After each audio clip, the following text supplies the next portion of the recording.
to Unladylike Opinions, where this review is Life After Lockup, Season 3, Episode 49, Devil on Your Shoulder. Okay, we're going to go couple by couple. So, first couple up is Sean and Sarah. So, Sarah is on Mama's house, fixing her daughter some, snacks or whatever. And she says how much she missed out on everything with her daughter. She missed out on all the, the big moments or whatever. And she's never going to miss anything else that depends on her daughter. Oh, side note, don't talk about my hair. Today is wash day. And I don't care. So don't come for me. Because I am the one. Moving on. Okay. So Sean is at his house. We get to where Sean is at his house. And he's talking about how he moved here for Sarah, which she ain't actually too, but and he says that he haven't seen her since he picked her up from prison or whatever. He said they talk and text every day, but when it's time to make plans, when he make plans to meet up with her, it always falls through.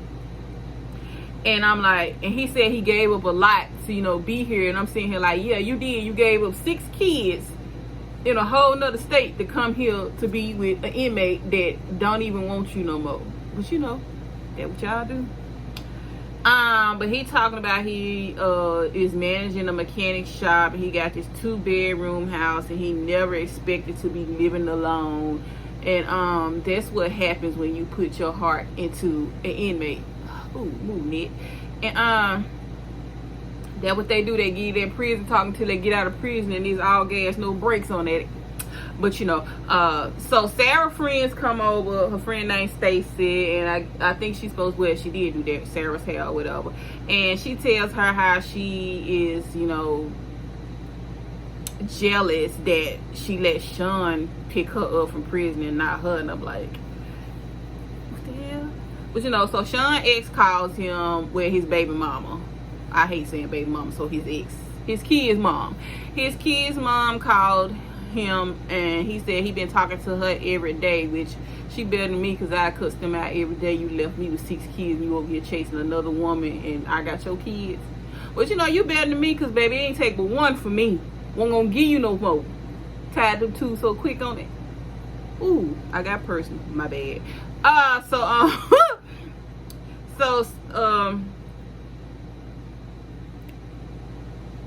So he tells her, his ex, that he hasn't seen her and he was trying to give her space because he knows she was, locked up for a long time and he know how that could be. He giving her time to adjust or whatever.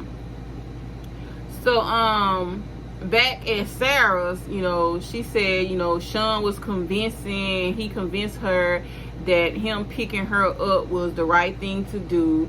And I'm like, girl, miss me with that. You just wanted him to pick you up because you wanted to get that money and that phone he had for you. You ain't, you ain't confusing me.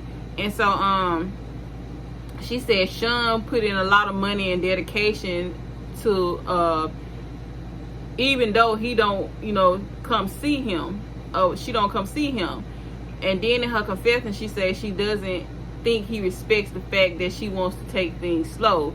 She said her past relationships was toxic and she's never been in a relationship where she's been sober, so she kind of want to do things different this time. So Sean's ex says this is like the whole thing with Destiny all over again. She calls him a dumbass.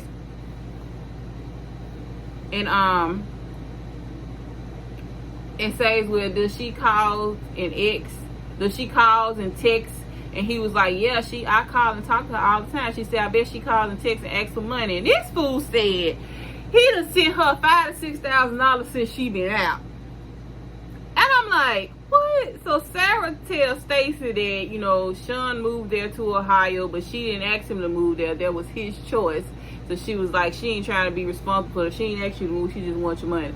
And then she says he put a lot of pressure on her and a lot of expectations that he should think that she was going up and just move. He should have thought that she was just going up and move in with him, which, I agree with her or whatever. But, girl, you had ulterior motives at the same time, whatever.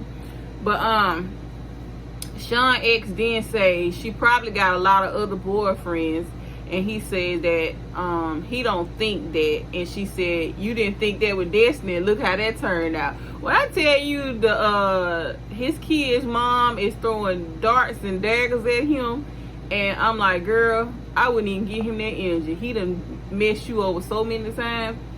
I can't do it. I'll hang up on you quick. But anyway, she said, at least when I get money from you, it's for the kids. I'm like, you should have hung up by then, because he telling you he giving her $5,000 or $6,000, and then you got 6 kids with him. And I'm like, what does he do for them kids if he got money to just give $5,000 or $6,000 to these inmates? Moving on. And so Sean says he's gonna get Sarah an ultimatum, and if she either see him in person or it's over. So he calls Sarah and he tells her how he is crazy over there by himself, and he didn't think that he would move here and be by himself.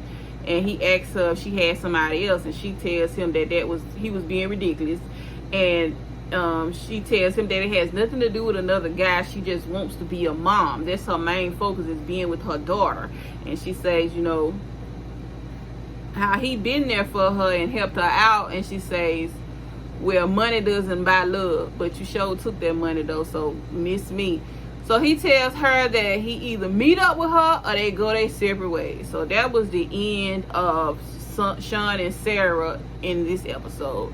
So now we got Stan and Lisa. Stan over there talking to his damn cat, and Lisa shows up, and he tells her how nice she looked. Then she says she did some soul searching with her Bible, and she doesn't want to give up on Stan because God do not give up on his people. Lisa, don't you play with the good Lord name like that. I ain't got time to play with you and your scamming. So she says Stan is a different person when she was in prison, and she said she envisioned marriage with him, but if he's talking to other women, they got bigger problems. And he said he was sorry, and she wants him to say specifically, you know, what was he sorry for. And she says that the best solution is to stop communication with this person. And Stan says he wants to be exclusive with Lisa, wants to be exclusive with her, and Lisa was like, we were exclusive. And I'm confused, because I'm like, he been saying he want to be exclusive and he want to get married, and you've been giving him pushback. So I don't know what Lisa be coming up. So Stan working my nerves though. And so Stan says that they never said that they were exclusive, and Lisa said, I was staying in your house. How more exclusive can that be? And then she was like, she wasn't with guys, so that makes them exclusive. Yeah, you wasn't with guys, you was with girls. So I don't know why people think just because it's a girl and another girl that ain't still cheating. I guess to some people that ain't, but miss me. So she tells him how disrespectful it is to have his fireplace with all the pictures of his exes on there. And I'm like, Stan. Now I can see if it was like your ex-wife, kids, and all that or whatever. Well, I take that back, because, well, no, I don't take that back, because mine still got pictures of me all over his mama house. But you know, I do have a child, Bab. So, I mean, we was high school sweetheart, so that's that on that. And his mom is my girl to this day. So I guess it's different stroke with different folks. I don't know. But and she says, you know, if that's the case, she can go get pictures of her ex-husbands and put it up there. Well, you sure got a lot of them. So she tells him that they should talk to a pastor, and Stan said that he never did that with his ex-wife. And I'm like, that church gonna burn soon as Lisa and Stan hop in there. Lord have mercy. Pray for that church they go into or whatever. So they arrive at church, and Lisa says that Stan was the reason she found God the last time she was in prison. And Stan said he had a marriage. Stan had a marriage for over 30 years, and Lisa said she thought that, you know, he would make a good husband, but they got too many issues to work out. I don't know why you thought, because he had a wife for over 30 years, that they would make him a good husband for you. They'd never be the same. I don't understand that.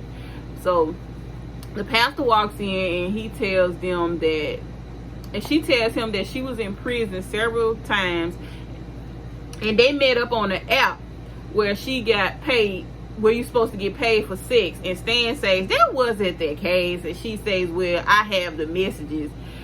Lord, that poor pastor, Lord have mercy. That poor pastor, Lord.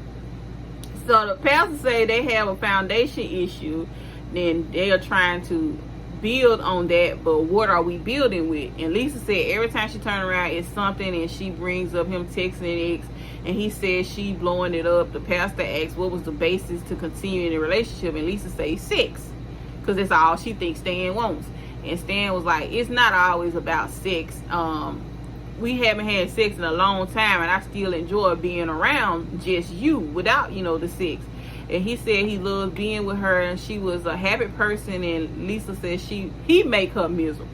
And I'm like, so what is all this for if he making you miserable? I mean, you ain't even got to get married, and you want to go in a marriage like this, and that's exactly why I said deuces on that with mines. But cut that cord before we even sign it. No ma'am, no ham, no turkey. And she was like trying to fake cry in her confessional, talking about sometimes she wish she was back in prison. Well, girl, go ahead. The rate you going with all this scamming you doing with Stan, you about gonna be right back in there. So here come my least favorite couple. I just don't understand. John and Christiana. I don't care nothing about it, but I'm gonna be fair. So they are at their wedding venue shopping, and Christiana says how she wants the wedding with the white dress, and she wants her mom to walk her down the aisle, because last time they had the wedding, she got married on the back of his truck, and then the dress he bought her was too small, so she had to walk into the wedding with his suit jacket on. I think it was a suit jacket, I don't know. Well, blah blah blah. And so the lady shows them where they can have a bar and John says no alcohol because Christiana is on parole, and can they supply them with non-alcoholic beverages. So Christiana want to go outside to smoke, but she goes outside to contact her sister because she didn't like the way things ended with them, and she thinks her sister is back on drugs, but she says she really does want her sister at her wedding or back in her life. So John is over there spreading out all the charges for the wedding on 3 different damn cards. And I'm like, if it's like that, then what's the point of having if you got to spread it out? Like, people put themselves in awkward position. So Christiana comes back in, and she says she called her sister and she wants her at the wedding, and John doesn't want that to happen. And he says it because her sister is a bad influence on her, and she needs to stay away from her because he don't want her to backslide. But we all know that he is attracted to his sister, and he doesn't want to backslide himself. But that ain't my business. So they go to, Christiana takes her mom to her final dress fitting, and her mom asks her, was Tara coming, which is her sister? And she said, yeah, she said she was, but she hasn't shown up yet. So the mom says she thinks that she is back using, and she tries to call her and she doesn't answer, so she leaves her a voice message, and she curses her clean the hell out and on the voicemail, and she said she gonna send someone to come over there on her door, bang bang bang. And I'm like, mama, oh my god. She says the devil keeps getting a hold of her kids, and she's not gonna let it win this time, because I think all her kids have been on drugs or whatever. So then Christiana walks out in her dress, and her mama started crying, saying how pretty she is. And I'm like, okay, the dress was okay. It was okay for Christiana. And so now then we see John beating up with someone, and we don't see who it is when he getting out the truck, and I think he said, hey, I can't remember. But, that was the end of them. So now we got Brittany and Marcelino. So Marcelino has finally came back home after taking, a few hours away from Brittany. And he tells Brittany that he is not something that you sweep under the rug. And she apologizes and says that she should have told him sooner. He asked what she wanted to do about the dude, and she said she think they should go to his house. She said that she don't see why the other people didn't go to his house. Then that was she was telling them, like, pop up over there. And they was telling her that, it wasn't a good idea to go over there. Marcelino said he is down to go over there with her, and he says that Kanan is on the lease. So if no one can tell them, no one can tell them that they have to leave, because Kanan is on the lease, which is the friend that, you know, trying to like take it easy and take the good route around to get to him, whatever. She don't want really no problem. And she thinks he may still have some of the money. Shit, I doubt that one. So she says she doesn't want to expect with him and Marcelino, let's go over there. She doesn't know what to expect. So she was like, let's just go over there and get our stuff. And Brittany was like, you know, let's roll on over there, get our stuff, because, you know, we did pay for everything that's in that house. And I'm like, what the hell is going on? Or whatever. How y'all? I don't understand. So Brittany's sister is over there. She has her sister over there to watch the kids, because her and Marcelino is going to go over there to Robert's house. And she tells her that she's leaving her wallet with her just in case she got to bail her out. So she tells her sister about the situation with Robert and the missing money, and they suspect him to be on drugs. And, you know, she said that they're going over there to get their stuff back. And Marcelino says he is going to fall back. And he's not gonna give Robert a pity party. He's gonna, you know, go straight forward with it or whatever. And he feels like that's what the girl Kanan was doing. And he said, and he was like, you know, she was giving him, you know, too much leeway, just going, instead of just going over there and just cracking a whip on him or whatever. Marcelino talk a lot of noise, and he should learn from the situation that him and Brittany have been in the past with her other baby daddy. But, you know, that's a different story. So Kanan is over there, and she has her U-Haul ready. Her and her boyfriend has a U-Haul ready so they can remove all the stuff from the house. Brittany walks up to the house, and Robert runs and slams the door dead in their face. And I was like, he was too close. Well, I ain't gonna say she should have snatched it, but, you know, that ain't my business. So she tells him, don't be a lame, just give us, you know, our stuff. And she hits and bangs on the door, and he said, I'm not gonna do this with you. I'm not gonna do this with you. If this is how you act, I'm not gonna do this with you. And Brittany and Kanan's boyfriend is like ready. They ready for whatever. Kanan's boyfriend talking cash money noise, Brittany talking cash money noise, and Marcelino and Kanan just sitting there like, no, we're not gonna do this. Marcelino said he, you know, he's just, you know, worried that Brittany is going to throw a punch and end up back in jail or whatever. And Kanan is like telling the cameras, cut, get out of here. And that was the end of that. So here we got Puppy and Amber. Here we ain't seen these two scammers in a while. So Puppy and Amber sit down to have breakfast. And Puppy tells her how she hurt her feelings about telling her to get her life together. Amber says all she wants to do is be there for Puppy. And Puppy says, well, you really haven't been there for me. And Amber says when she went to see Puppy mom, she really didn't look too good. And Puppy tells her that, you know, she had some surgeries and, you know, she goes to the doctor a lot. And Amber said, well, stop making her worry about you. And she was like, I don't make her worry about me. And Puppy was like, Amber was like, that's not what she told me. And so Puppy started looking stupid in the face. And she said, you know, I didn't know that. And so Amber was like, yeah. She said she barely talked to you. And she was like, you still on your mom address for probation. And if your PO go over there and pop up on you, then, you know, you can end up back in jail. So then Amber asked Puppy who the guy was that she was with. And he didn't look too happy to see Amber. And Puppy says, I guess he's my boyfriend. Amber said, I thought you dated women, not men. What happened with that? And Puppy said, I dated you, not women. So y'all was just gay for prison. Oh, okay. So she asked Puppy what she happened, and she says how he keeps her on a tight leash and he's aggressively angry all the time. And Amber tells her to be careful. And Amber thinks she is hanging out with the wrong people, so she gonna keep an eye on Puppy. And Puppy asks her what made her go back to her ex. Well, she asked Amber what made Amber go back to her ex, and she said she said he has changed. And in her confessional, Puppy says it's funny how she broke up with me for drinking, and her boyfriend has a drinking problem. And she says that, you know, he took out his anger on Amber. And I'm like, what are you implying? Are you implying that he used to beat Amber up or something? So I'm like, Amber, you sure like to throw it, and you going through the same situation with Puppy? I don't know. So Puppy, you know, was it Amber? Amber was like, you know, we should go on a double date, because Amber is really trying to go on a double date so she can feel out, you know, Puppy's new dude. And so they agree to go on a double date. And Puppy and her lashes pull up over to Eric's house. And Puppy said that she is on probation for 15 more years. Man, ain't no way. They looking for y'all to mess back up. I just can't do it.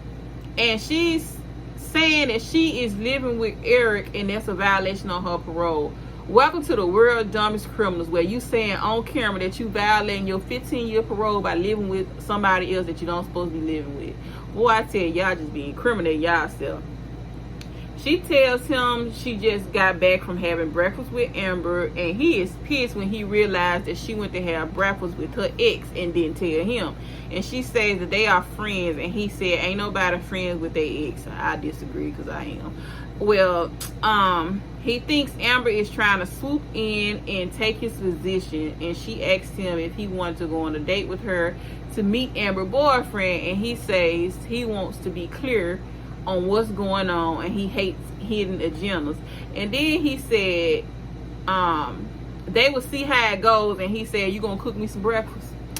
And that was the end of that. Well, that was Life After Lockup, Love After Lockup, blah blah blah, whatever. I'm sick of these stupid names and these long drawn out, you know, season episodes or whatever. But that was my review. So like, comment, subscribe, share, and I will talk to you guys later. Bye.